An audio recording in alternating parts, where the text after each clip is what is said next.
Hi guys, so yes, I'm back with another video. Sorry it's been a little while.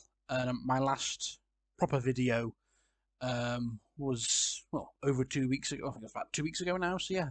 Sorry it's been a little while, but I've just been a very busy boy with work recently, so I just haven't really had enough time to just sit down, film and edit a video and then release it. So sorry about that, but I'm back with a Total War Warhammer 3 Immortal Empires video. So yes, I've done a few of these, one of which did extremely well, getting over 600, 700 views, so thank you very much. So yes, I'm back because on Total War's website, with daily blogs, they have been releasing all the starting positions for every single faction that will be in the Immortal Empires campaign map when it releases, well, the beta releases, in August. I am extremely excited for this. I cannot wait to see what they're going to do. How big this campaign map's going to be. It just looks incredible. Like I've said all this. So yes, so now I'm going to be going over each faction individually as they've released over the daily, with the said where each faction will start, including the new factions, which is very exciting to see. So yes, I've already covered the Empire and the Chaos factions from Warhammer 3. That was the very first video. That's one of the first videos I did about 2-3 weeks ago. So yeah, it's not a huge difference here. They start where they start in Mortal Empires. But obviously we know Volkmar the Grim, he will be starting down here in the Southlands, and the Southlands is going to be a very, very interesting proposition when it's fully revealed. Yeah, then of course I've covered all this with the Chaos races, the Chaos factions from Warhammer 3. They're all in the new positions, more or less. Very cool to see. And then on to, let's continue. So this, we have the Lizardmen for Immortal Empires. So yes, I'll go with this. So Master Mundi is starting where he usually starts, up here, in between Nagaroth and Lustria, like the very top of Lustria. So it hasn't changed for him.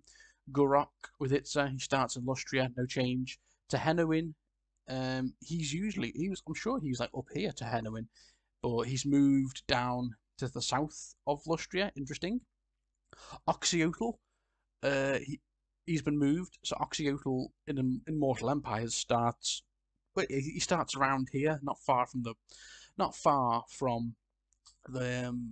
Dark Elves, but he has been moved all the way down to the south Chaos Wastes. That's going to be interesting, seeing what he'll do down there. Then we have Tic-Tac-Toe. He starts in the Southlands where he usually starts, but alongside Khorne, Tzeentch, and Volkmar. So that's going to get much more crowded as we continue. We've got, I've forgotten what he's called now. Yes, we got Krok Gar with the Golden Tower. The Golden Tower. I thought he was called the Last Defenders. Okay, I guess they've changed. They've changed quite a few of the names. Yeah, Oxyotl, the Godless Cracer. Okay, but see, yes, Krok Gar is down there where he started in Total War Warhammer 2. And the other Lizardmen faction which is very interesting. Yes, we've got Nikari starting at the very bottom of Cathay, right above Koresh. He's miles away. Like in Mortal Empires, he started near Albion, so it's it's quite far away, you know. And but he is Nakai the Wanderer, so I wonder what he's going to be doing down here, because I'm pretty sure Cathay and the Lizardmen haven't got any beef. So I wonder what Nakai is. Sorry, Nakai is going to be doing down here, you know, because I'm pretty sure he and Cathay haven't got any beef. So yeah, well, it's an interesting position at the very bottom of Cathay.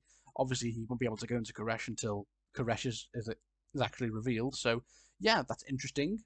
But he's miles away because in Total War Warhammer 2, he was around about here. Mortal Empires, he was here. And then he's been moved all the way to the far east with Cathay, right above Koresh. So yeah, very, very interesting. So yeah, cool with the Lizardmen. So moving on to Norska. Let's just delete these. Moving on to Norska, everyone's favourite faction. Yeah, absolutely nothing's changed. So we've got Wulfric here. He's been moved a little bit. Wulfric in Mortal Empires I think he was around about here, Wulfric. But he's been moved a little bit. And Throg has been moved up here. Well, Throg was there anyway, wasn't he? In the Trollheim Mountains. So yeah, not really that bothered about Norska, sadly. They've still only got 2 legendary lords, 2 factions, and I just think till they get a rework and a new legendary lord, no one's going to really care about Norska, sadly. So again, yep. Then moving on to Kislev. Yeah, Kislev. Not much has changed for Kislev. They remain where they were. Well, apart from Boris, but I'll get to him. So Queen Katarina or Katarina, she starts off in capital city of Kislev. Right there in the southern oblast, so yeah, which is where she was pretty much for Warhammer 3. Then we've got Costalton with the Great Orthodoxy, starts off on the coast, on the Gulf of Kislev. That's where he was from Warhammer 3, so that's no change there. Cool. I think Kislev are going to be quite popular because they can properly form a big defensive military alliances with the Empire here, and they could form quite a big bulwark against all the evil forces here, Kislev and the Empire, which you couldn't really do in Warhammer 3. But interestingly, Boris is up here in the Bloodfire Falls and the Chaos Wastes. Very interesting. So he'll be duking it out with the Chaos factions, Boris. He'll be duking it out with Demons of Chaos, and I know Archaon is going to start up here, which we'll get to. So yeah, Boris is going to be duking it out with Chaos, and that's going to be a very difficult campaign, especially on harder difficulties. But because in Warhammer 3, Boris starts in the Chaos Wastes, fighting all the Chaos also not the Chaos Wastes, the Darklands. He starts off in the Darklands, fighting Darklands. But that's a clever move, I think, because when the Chaos Dwarves come out, I want get Boris out of the way because I think he'll get squashed. So get Boris to snap it move there. But I think that'll be a fun campaign. He's not too far from the Great Orthodoxy and the Ice Court. So yeah, that's fine. I'm fine with that. So Kislev, I think, should be quite a fun campaign. Then moving on to the High Elves. Yes, one of my favourite races for Warhammer. So yes, let's start off with the High Elves. So yes, we've got Alithanar. He starts off, I think, not too far away from where he usually starts off. Yes, on Nagaroth, duking it out with the Dark Elves. So he's not much of a change for Alithanar. Alariel starts off in Ulthuan, same with Tyrion. So yeah, Alariel and Tyrion will be defending Ulthuan, keeping, well, you know, and they've got a new threat there, like I said, with Nikari, with the Seducers of Slaanesh. That's going to be a tricky. Well, I honestly think the High Elves actually won't have too much of a problem with Nikari. I think Slaanesh, because they have their ranged units, I think. But we'll see. I can't really predict. Maybe Slaanesh will steamroll the High Elves. We'll see what happens in the AI. Other High Elf factions, we've got Eltharion starting off down here. This is where he was in the Immortal Empires campaign, of course, taking it to the Orcs or the Greenskins down here. I wonder if he'll still have Tor Yvres though. Here, we'll see, because they had like 2 separate starting locations with Eltharion. We'll see. Teclis has been moved for Warhammer 2. Teclis was, well, to Warhammer 2 and more. Warhammer 2, he was on the Volcanic Islands. No, sorry, I'm getting this wrong. Sorry. For Warhammer 2, Teclis was here by the Turtle Isles. As that's been moved. He's been moved all the way to the Southlands. And in Warhammer 2, he was by the Volcanic Islands. So yeah, Teclis has got a new start, adding to the Lustria Bowl, which will get bigger and bigger as we move down the factions. So yeah, he's starting down here, not far from Krokkar, not too far from Kairos Fateweaver, so that's going to be very interesting.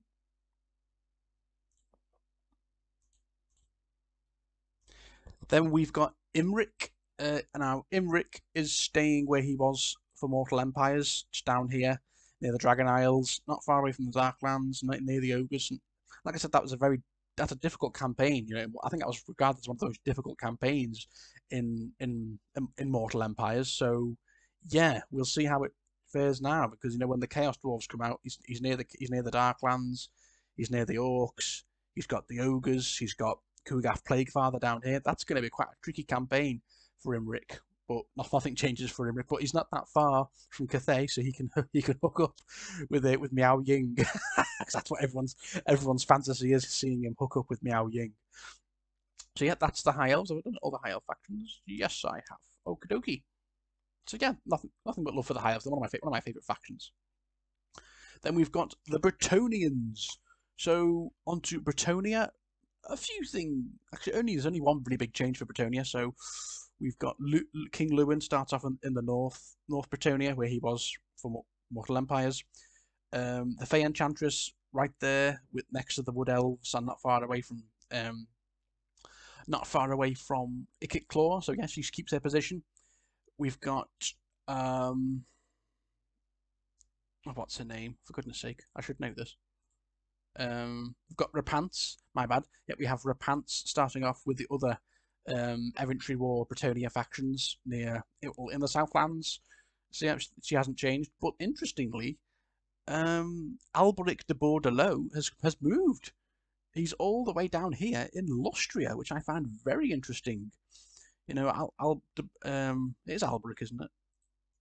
Yeah, Alberic de Bordelot. Sorry, yeah, Alberic de Bordelot. He's down here now in Lustria. What is he doing down here? Very interesting start, and I think that makes his campaign a lot more interesting because he usually starts in between the Fey Enchantress and Lewin in quite a boring campaign here, but he's gone all the way down there. So I wonder why.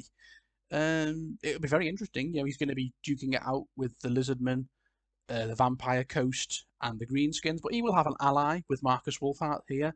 So yeah, but I think I'm worried for Britonia here though, because I think the way they play, they're going to struggle in Lustria, especially against Lizardmen armies, and because they rely a lot on cavalry, don't they? So, but it'll be very interesting. I look forward to seeing how people fare with Alberic de Bordelot down in Lustria. But apart from that, nothing else changes. But very interesting to see them. Very interesting to see. Well, Bragon, that's what they call that, Bragon. And I noticed like they've changed quite a few of the faction names, haven't they? Then moving on to Warhammer 3, which faction we have Grand Cathay. Not a lot to say here, you know, because there's only 2 legendary lords at the minute, and they start where they start in Warhammer 3. You know, we've got Miao Ying guarding the northern provinces with the Great Bastion there. Yep, so she's in Nangao, so she will stay there, where she was in Warhammer 3. Very straightforward. And we've got Xiao Ming, where he stays in the western provinces, guarding the Warpstone Desert and keeping the ogres at bay. And as you can see, Cathay is looking quite empty, but I think we all know we're going to get other Cathayan legendary lords soon. The other Dragling siblings, you know, we need the Sea Dragon, the Jade Dragon, and there's another the Fire Dragon. So they're going to appear here soon, I think, very soon. But yeah, Cathay, not a lot to say, but I do think Cathay's campaign will be quite straightforward. You can just form this big, massive Eastern Empire here. No one's really going to bother you apart from maybe Clanesh and you've got the Kraken Lord here, with the Dark Elves, which I'll get to. But yeah, nothing changes for Cathay with Warhammer 3. So cool. But I'll definitely be doing a Cathay campaign because I want to try and form a massive Order Tide. You know, imagine if the Order Tide get big. You know, the High Elves, Empire, Britonia, Kislev, Grand Cathay, the Dwarves, the Lizardmen. That's going to be one hell of an Order Tide to stop. So yeah, nothing changes for Cathay, but cool. But like I said, we're definitely going to be getting more Cathayan legendary lords probably around here soon. Because look how big Cathay is. It's nice and big now. So we're going to get more Cathayan legendary lords for sure. Then moving on to the Skaven, the dreaded Ratmen. So let's start off with Skaven then. So I'm trying to look at. There's been a few changes for the Skaven as we get. So let's start off with Clan Moulder. What's he called again? I can't believe I've forgotten this already. So we've got Throt the Unclean. Yeah, he starts off in Hellpit, where he's right in between the both Cathayan factions. So Kislev factions. So he will be duking it out with Costalton and Katarina, but obviously maybe he'll be moving up to fight Norscan factions too. So yeah, very very similar to his Mortal Empires campaign, but obviously now with the added factions of Kislev, I think it's going to be a bit more difficult for him. But that should be interesting to see how Throt manages. Moving south, so what's he called? I've forgotten all the Skaven names. Lord Skrolk. He will be starting where he usually starts in Lustria, duking out with a Lizardman. So no change there. Then we've got Queek Headtaker of Clan Moors. He's been removed a little bit, I think, because in Mortal Empires, Queek. Where was Queek? He was... Actually, no, I think Queek, that's the same position. I think Queek was near this position in Mortal Empires. Yeah, so not much of a change, but it's going to be tough for Queek because he's very close to Scarbrand. He's not far away from the High Elves, and obviously the Dwarves are going to be up here too, and with the Orcs, that's going to be quite a tricky campaign for Queek. Then we've got everyone's least favourite legendary lord, I forgot that terrible name. Tretch Craventail.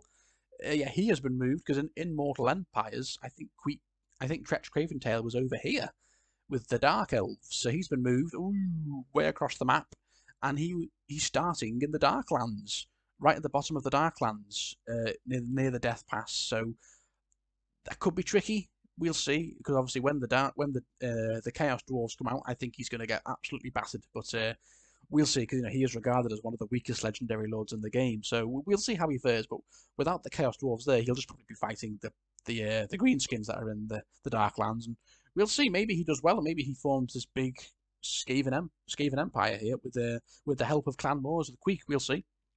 Any other Skaven factions that I have missed? There's no Skaven up here, which I find interesting. Not one Skaven faction up here, apart from Clan Moulder, sorry. And to finish off with the Skaven, yes, we have Clan Eshin starting in Cathay, which is not a huge surprise because Deathmaster Snitch. He has very close ties to Cathay. I think he learnt his way. He learnt his assassin trade in Cathay. You get all the Eshin triads. He learnt all that in Cathay, so he has quite close ties with Cathay. But they're not friends. In a Zhao Ming's campaign, you fight Clan Eshin very early on in Warhammer 3. So yeah, he starts off right slap bang in the middle of Cathay. But I think that's going to be quite a difficult campaign for Queek Headtaker, because I think no one's going to like you. The other Cathay factions will just gang up on you straight away. So that's going to be quite a difficult campaign for any Skaven players, I think. So you're right slap bang in the middle of the Cathay Empire. So that's going to be a tough old campaign for Queek, for Deathmaster Snitch. Of course, finishing off, Tic-Tac-Toe. Tic-Tac-Toe starts off where he usually starts off, yes, in Skaven Blight, where he starts off in Immortal Empires, and yes, regarded as one of the best Skaven, the best Skaven legendary lord with all his weapons and nukes, and yep, he'll be starting off in Skaven Blight near the Brutonians, near Astalia, so near Talea. So yeah, quite an easy campaign for Tic-Tac-Toe as usual. Then moving down, we've got the Greenskins. So Greenskins, yes, so let's start off with the Greenskins. Quite a few Greenskin factions down here. So let's start off with Grom. No change for Grom. He starts off in Britonia, where he started off in Immortal Empires, right across the sea from Ulthuan, so he can invade Ulthuan, or he can just take over Britonia quite easily. Because I've done a Grom campaign, and you can steamroll Britonia in like 30-40 turns if you get really powerful with the goblins. So yeah, no change for Grom. Then we've got Wurzag, the Great Green Prophet. He's been moved up a little. I think he was more down here, or was he stayed where he was? He is, yeah, yeah. No change for Wurzag. He stays right there. Any other Greenskin factions out here? Okay, yes, of course. Then we have Skarsnik, who has been moved. Interesting enough, yeah. Skarsnik usually starts, I think, here in the Southern Grey Mountains, doesn't he? Yeah, I'm sure he does. But he's been moved away across, and he starts right next to the Darklands, which will be very interesting. Like I said, because the Darklands, until the Chaos Dwarves get added, I think most factions near the Darklands will do quite well. But then when the Chaos Dwarves eventually do come out, it's going to change the entire status quo over there. They're just going to batter everyone. But yeah, Skarsnik has been moved. I know he's not a very popular legendary lord, but we'll see how he does over there. What's he called? I'm so bad with names today. Azag, sorry. Yeah, Azag keeps his position, I think. Yeah, because he's in Mortal Empires. He does start in these mountains, not far from Kislev, and he can just invade the Empire. But I think he was a bit further down here, Azag, but unless it's been squatted up a bit. But yeah, so he stays in the mountains, but he'll be very close to Kislev, to the Skaven, and of course he can invade the Empire if he wants to, and the Dwarves. So yeah, but the big one for the Greenskins is Grimgor. Grimgor Ironhide was the original Greenskin legendary lord from Warhammer 1, the big bad Black Orc. He has been moved, interesting enough. Yeah, he's no longer down here near the Death Pass, or 8 Peaks, or where he was, the Eastern Badlands. No, he's been moved up near Gash Kadrak. Very interesting.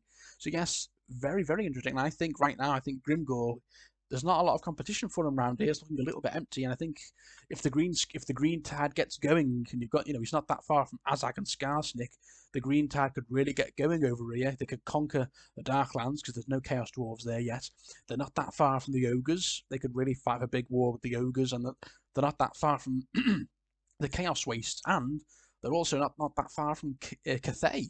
So Grimgor, any Greenskin fans, they're going to have a really good time with Grimgor here, because you can just form this great big green tide here, and you can go to war with the Empire here, up here, the like Darklands, the Mountains of Morn, or you could go and try and invade Cathay. So any Greenskin fans, well, I think that's going to be a real fun campaign with Grimgor.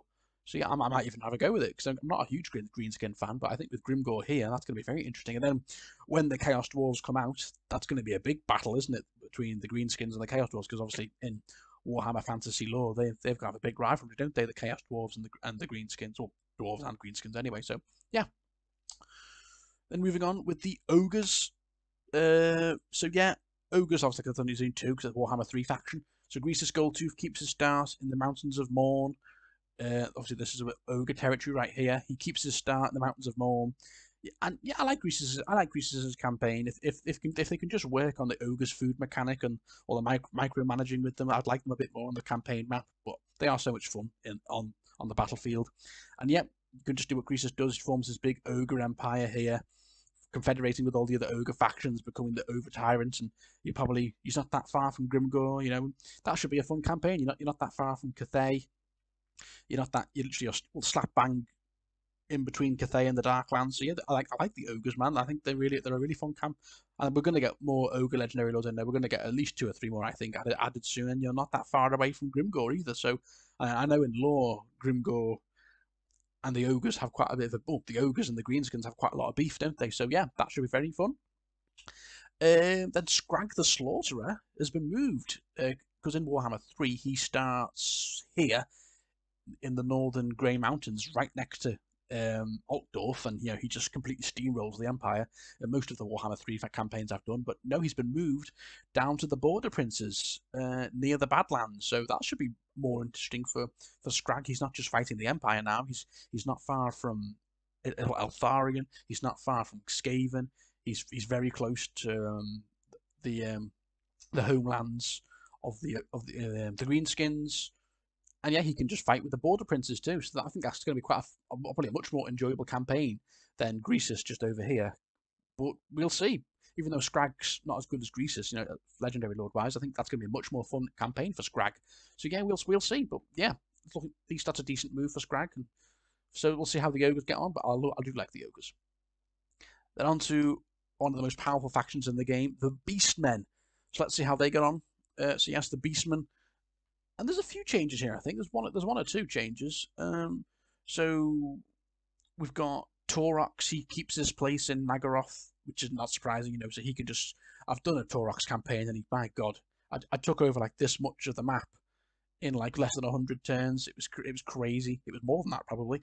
He's probably just going to do what he does best: steamroll the Dark Elves, steamroll, then go to Ulthuan. So yeah, Taurox stays there. Who's that? I keep forgetting I think there's been a swap here. So yeah, so Morgor, the Shadowgave, has been moved down to where I've noticed this has been swapped, hasn't it? Morgor and Khazrak have been swapped. So Morgor now starts where Khazrak started in Mortal Empires, in Estalia. So he can just start there and go to war with the Skaven or go to war with Brutonia right there. And Taurox has been moved. Sorry, Taurox. Khazrak has been moved right into Midland, which makes sense because him and Boris Todbringer have got a lot of beef. Boris Todbringer took out his eye, so there's a lot of beef there between those two, Boris and Khazrak. So that he starts right next to Midland, so that's going to be a big beef. I think it makes much more sense that Khazrak starts in the Empire, right in the Empire, because Khazrak hates the Empire, and the Beastmen hate men, don't they? That's a big rivalry, the Beastmen and the Empire. So that makes much more sense. I think Khazrak can just waylace the Empire. Well, I'm sure Karl Franz and the other will fight him, but that should be fun. And what's he called? Malagor. There we go. Malagor keeps his position. He was down here in Mortal Empires. Yeah, if adding to the Southlands Bowl. Yes, so he'll be right next to Khorne. Although that should be interesting because I'm sure they get on Beastmen because Beastmen worship the Chaos Gods, so I'm sure he'll be fine with and they have a very similar play style to Khorne. So yeah, I'm sure Scarbrand and Malagor will get on quite well. They probably they'll just waylay to the Southlands. We'll see. Is that all the Beastmen factions? It is, yeah. So yeah, cool. And moving on to the Tomb Kings. Now the poor Tomb Kings. Everyone's saying they're gonna have a hell of a time. Look at Cetra. He is surrounded, and I know he's got Khalida helping him out. Khalida's not too far away, so she can help him out. But my goodness, the poor Tomb Kings, they have got a very difficult start now because they are surrounded. You've got the Empire, you've got Brutonia, you've got the High Elves, Beastmen, you've got Khorne, Skaven, and the Lizardmen, and of course then you've got Siege making his way up. So yeah, poor Tomb Kings, they're going to have a hell of a start, a very, very difficult start. I know this, you've got followers of Nagash here. What's he called again? Arkhan. So you'll have the 3 Tomb King factions here in the Southlands, but they're going to have a very difficult start, especially, like I said, Cetra. I don't think Cetra's going to last very long, sadly, because the Tomb Kings do have a very slow start. I've played with them, and I really like Tomb Kings, but they do have a slow start, and they take quite a while to unlock some of their good units. I think going up against Scarbrand and the Beastmen, ooh-wee, it's going to be very difficult for Cetra. But I think that'll be a challenge any experienced Tomb King players like myself will relish. And we've got Khalida here on East Southlands, and we've got Arkhan all the way down there. So we'll see. We'll see how the Tomb Kings get on. And the other Tomb King faction, of course, we have Katep. He keeps his position up in Nagaroth near the Wood Elves, Beastmen, and Dark Elves. So yeah, that's not a change for him. So yeah. So there's not any changes, but obviously with the new factions and the Southland Bowl being huge and very difficult, I do think Cetra is going to have a hell of a time. But we'll see. And continuing on, we have the Wood Elves. Yes, one of my favourite factions, the good old Wood Elves. So yeah, everything stays pretty much as it is for the Wood Elves. There's no changes, which is a bit disappointing. But that's not a huge issue because the Wood Elves, with the world routes, they can traverse across all the different magical forests. And I know in Cathay there's one here. There's a forest here in Cathay, so I know there's going to be there'll be a Wood Elf faction in Cathay. You've got the Heart of the Jungle. There's the Sacred Pools. I know where all the Wood Elf forests are, so they can transport using the world routes. That's not a big issue. But yeah, everything stays the same for the Wood Elves. You've got Orion and Derthu in Athel Loren there with Brutonia, so that's where they stay. And you've got the Sisters of Twilight right in between Katep and Taurox, where they are in Immortal Empires. That's not a huge issue either. But like I said, people are saying they should have moved maybe one or two of them. We should have got maybe one of them in Cathay. But like I said, with their ability to transport across the world with the world routes, that's fine. Orion, you could just go whoosh, and suddenly appear in Cathay, and I assume they'll be doing what they weren't doing, their rituals of rebirth with all the trees. So yeah, good old Wood Elves. That nothing changes for them. They should be fine, really. I think the Wood Elves never really get in much trouble because they just keep to themselves really in their magical forests. And as long as you don't bother them, they won't bother you, AI wise. So yeah. Okay, continuing on. Oh, sorry, and Dryka. Sorry, I forgot about Dryka. Yeah, Dryka keeps her position near the Empire. Yeah, near. Of course, she's not quite as nice as the other Wood Elves, so she's quite nasty. So she'll probably have a good old scrap with the Empire and Kislev. And the vampires. So yeah, so she keeps in her position here near the Empire. And then moving on, we have probably one of my least favourite factions, sadly. Yes, a faction I've just never really warmed up to, despite the fact I've tried. Yes, we have the Vampire Coast. And of course, I think they'll have a fun time with all the sea lanes. They'll be able to transport across the world very quick. Not much has changed with the Vampire Coast. So Luther Harkon keeps his position here on the Vampire Coast in Lustria. So he'll be having a good old scrap with the Lizardmen as always, but with the added addition of Brutonia with Albrecht de Bordelot. Count Noctilus stays in the Whirlpool. I forgot what it's called. It says here, doesn't it? The Galleon's Graveyard, sorry. Yeah, so he'll be starting there.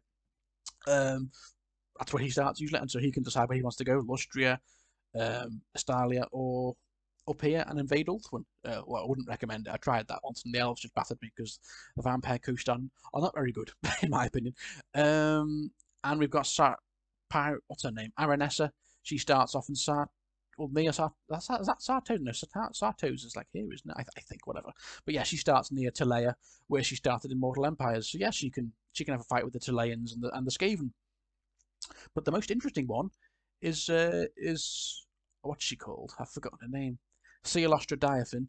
Yeah, she's been moved to the Twisted Glade. Yeah, because in Mortal Empires she's like here, but she's been moved a bit further north. So that's going to be a bit of quite a tricky campaign for her. Because, like I said, I think Vampire Curse are just not a very good faction. Sadly, I've never been a big fan of them, and I think that's going to be tough because she's going to be going up against Taurox, the Wood Elves, High Elves here, and of course the Dark Elves. So that's going to be quite a tough campaign for any Vampire Coast fans, if there are any. I'm being so mean right now. No, sorry, but yeah, that should be an interesting campaign for any Ceolostra Diaphyn fans. So yeah, that's the Vampire Coast. Not much has changed apart from Ceolostra Diaphyns. Then moving on from one of my least favourite factions, to one of my favourite factions with the Dowie. Yes, the Dwarves. I love the Dwarves. Probably my favourite faction. So yes, not many changes for the Dwarves, apart from one big one, I think, but I'll get to that. So yes, Thorgrim, Grudgebearer, he keeps his position at Akarak, as it's called that, yeah, in the Silver Road. So he'll be staying there, fighting with the Greenskins and Skaven. Then Ungrim Ironfist keeps his position in the Silver Mountains, right up not far away. Yeah, so near the Darklands, but also near Sylvania with the vampires. So not a huge change there. Who else? Thorek Ironbrow keeps his position from Warhammer, from Mortal Empires. Yes, down here he adds to the Lustria Bowl. I mean, look at look at all these factions of the Lustria Bowl. Oh my goodness! And it gets worse when the vampires come down here too. So yeah, Thorek Ironbrow keeps his position down here, adding to the South Bowl, the Southlands Bowl, as that's been called now. Is that? Oh, sorry. Bellacor Ironhammer keeps his position here, where he was in Mortal Empires. Not much of a change. No one ever really plays with Thorek. So I'm getting tired now because this is such a long video. Sorry. Bellacor Ironhammer. He keeps his position, and that's quite it's a difficult campaign because until you take back 8 peaks, Karak 8 peaks, he has 50% upkeep, which is rubbish. I thought I would have liked to have seen him start there, but so yeah, unless they change that mechanic, I don't think many people will be playing as Bellacor. There we go. But the most interesting one, the one I'm probably looking forward to the most, is yes, Grom Brindle. We all know he has got his own faction right up here. And what is his faction called? I don't know. Oh, it's not here. But he starts at Drakla Spire, right next to the Dark Elves, because there's a reason for him being up there, because he wants to avenge the War of the Beard, because the war between the High Elves and the Dwarves, because the Dark Elves started that war. So he's up there to settle some grudges against the Dark Elves and give them a good hammering. So that'll definitely be one of my first campaigns, playing as Grom Brindle and just taking it to the Dark Elves and forming a big dwarf empire up here. That'll be great. Because yeah, there's literally you're miles away. The nearest dwarf faction near you is all the way back in the old world, so that'll be a really fun campaign. Fighting with the Dark Elves, fighting with the Beastmen. And then you can form an alliance with the High Elves. The High Elves and the Dwarves get on now, so yeah, you can form an alliance with them.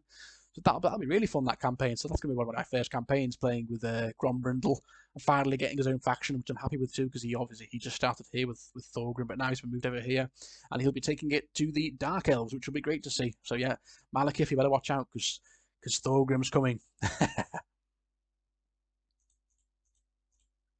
Then moving on, we have the Dark Elves.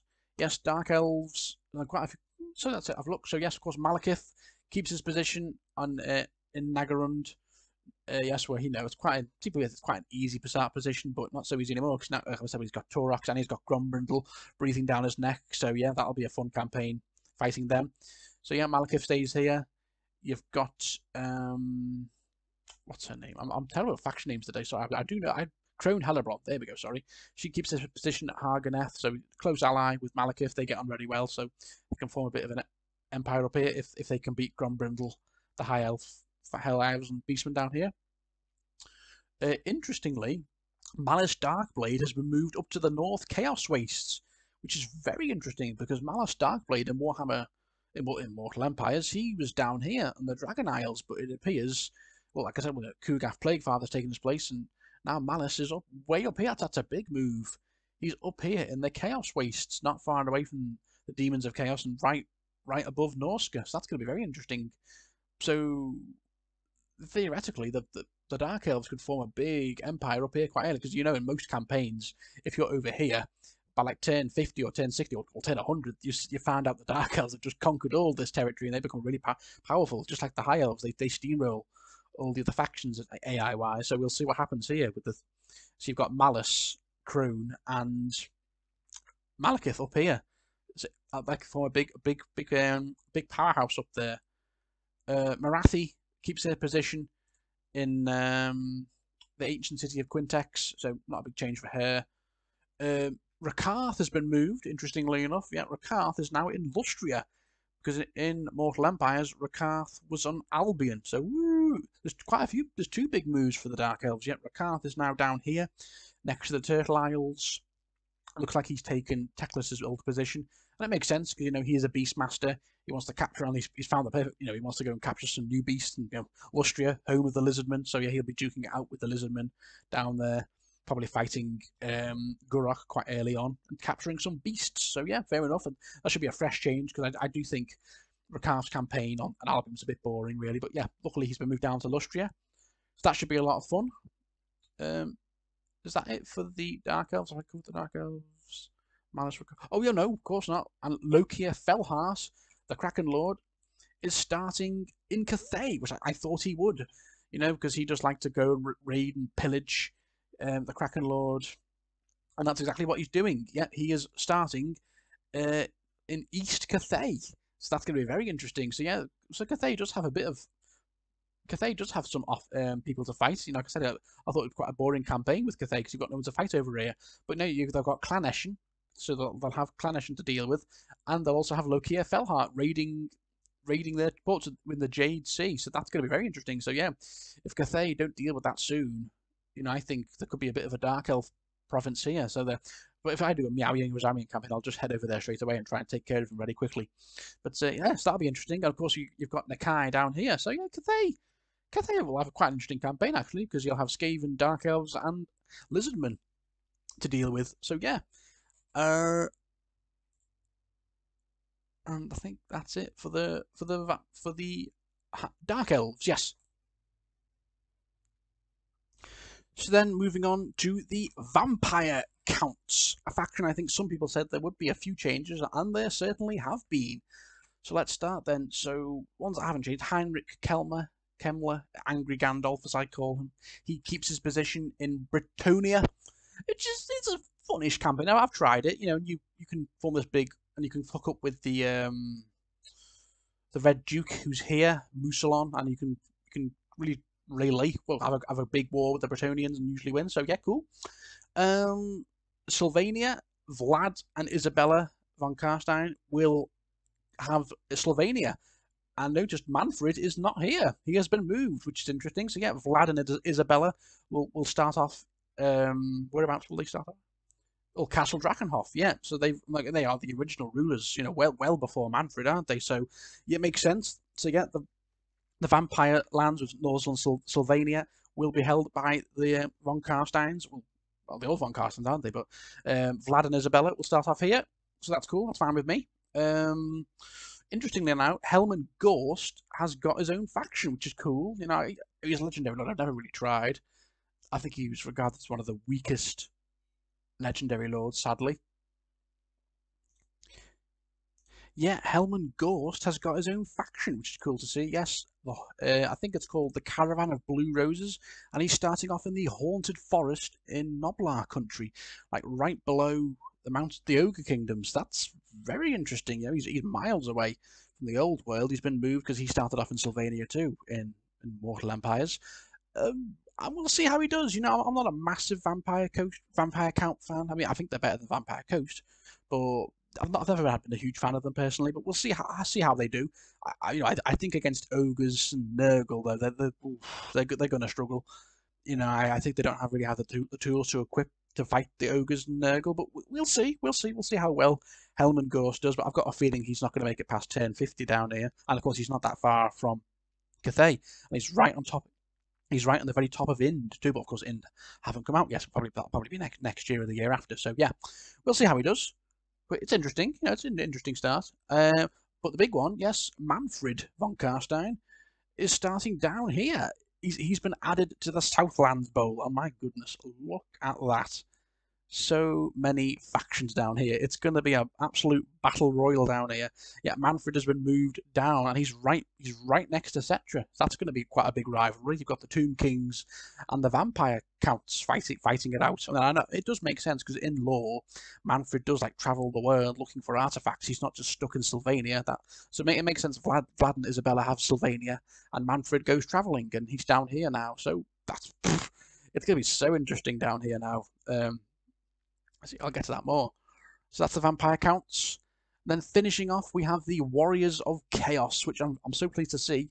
They've all got their own factions. They're not just all one big faction under Archaon.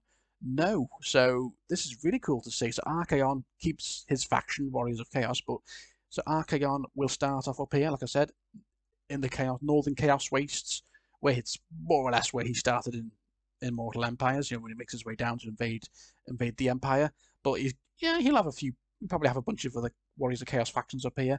But you know, he's not that far from Boris, so you'll be fighting Kislev quite early on.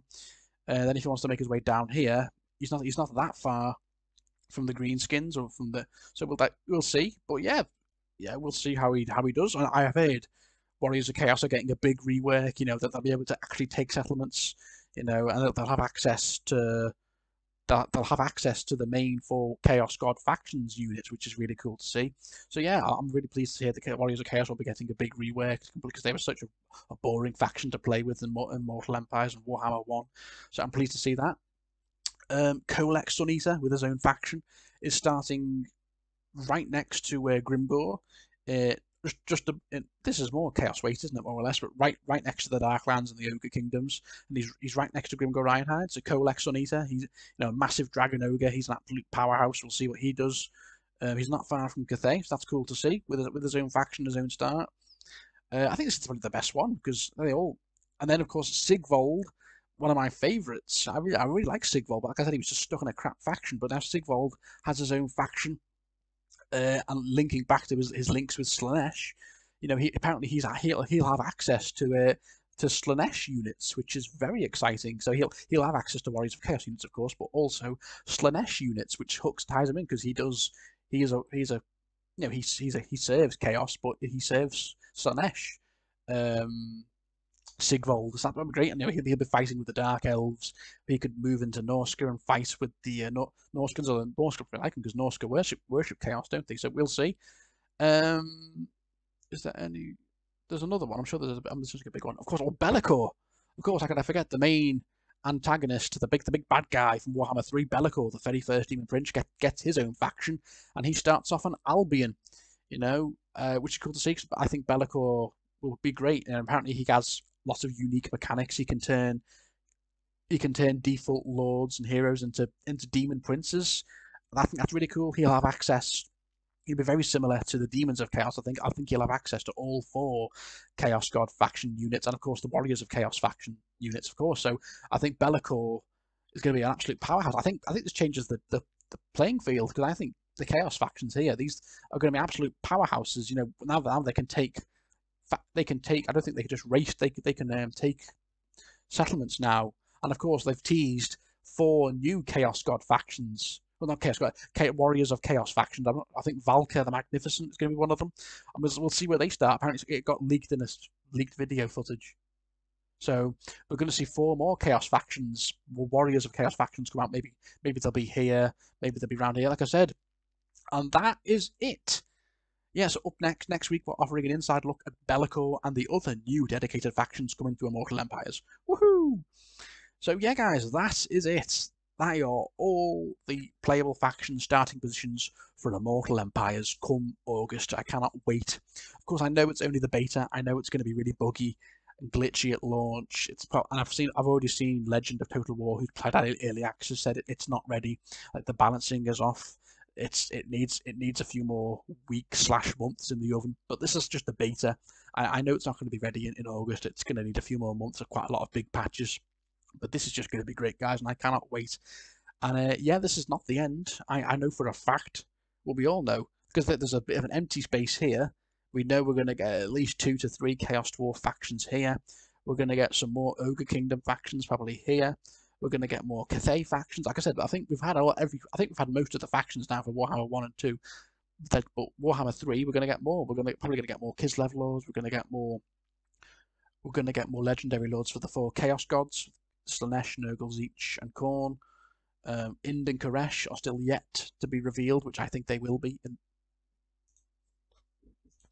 So yeah, I just cannot wait. It's going to be such a fun mega campaign, the biggest one we've ever seen in Total War. And like I said, this is just the beginning. We're going to get many more factions and legendary lords added to this grand board in the coming months / years. I can't wait. Like I said, there's a big anti spot here, but we know Chaos Wars are going to be coming. But so yeah, and I'm just so happy that we're going to be getting Sigvald gets his own faction. So does Bellacor, so does Kolek. That changes the playing field, I think. And we know we're going to be getting several more Warriors of Chaos factions from that leak. And many Chaos Dwarves, like I said, ogres and all that. You know. So yeah, guys, and looking at this, it is great. I think there's been lots of people have been moved around for the better. I think it's going to be a lot more fun. Lustria doesn't look quite as crowded anymore, thank God. The new bowl is the Southlands. You've got 1, 2, 3, 4, 5, 6, 7, 8, 9, 10, 11, 12, 13, 14, 15. Well, 15 plus factions battling it out down here. It's going to be an absolute battle royal, and the poor Tomb Kings are right in the middle. It's going to be interesting up here with Grom Brindle going after the Dark Elves, but then you've got Sigvald not far away. You've got Malice Darkblade up here in the Chaos Wastes. You've got Archaon and Boris going at it here. You've got Kolek not far away from Kolek's not far away from Grimgor down here. Cathay will have their challenges, like I said, with the Kraken Lord, and next see what Nikari does, and Claneshin. The dedicated faction to the Vampire Counts here. We'll see how Kugaf does. He's got a random position down here. It's just going to be so much fun. And of course, you've got the Southern Wastes with, well, I think some of the new Chaos Warriors of Chaos factions are going to be down here. But Oxyotl to fight. And so, yeah, guys, I just can't wait. My first few campaigns are probably going to be a Cathay campaign, just to see how they play out. I want to see the full version of Cathay. I'll probably do a Sigvald campaign. I want to see how he handles them. I'm so happy he's got access to Slaanesh units. I might do a Nikari campaign, just try and take over Ulthuan. I'm definitely going to do a Grom Brindle campaign and give the Dark Elves a good hammering. And I'll probably I might do a Volkmar campaign in this massive bowl down here, Volkmar campaign, and see how it gets on in the massive Southlands bowl. But yeah, guys, are you guys looking forward to Immortal Empires now? All the factions have been announced. And of course, are you looking forward to the new factions that will be announced in the coming months / years? What are your thoughts, guys? What is your favourite faction, and what campaign will you do first? So thank you for watching, guys. I hope you all enjoyed it, and I'll see you all very, very soon. Bye.